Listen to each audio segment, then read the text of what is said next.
దేవుని పరిశుద్ధ నామానికి మహిమ కలుగును గాక. దేవుని బిడ్డలారా, ఈ యొక్క వీడియోలు చూస్తున్న ప్రతి ఒక్కరికి కూడా వందనాలు చెల్లిస్తుంటున్నాను.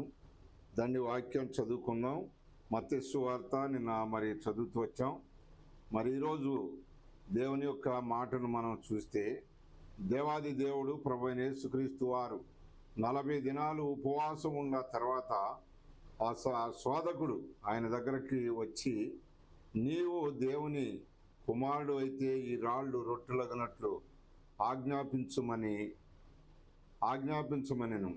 చూడండి, దేవుని యొక్క మాటను చూస్తే యేసుక్రీస్తు ప్రభువారే ఆయన్ని ఎంతగానో అపవాది శోధిస్తూ వచ్చింది.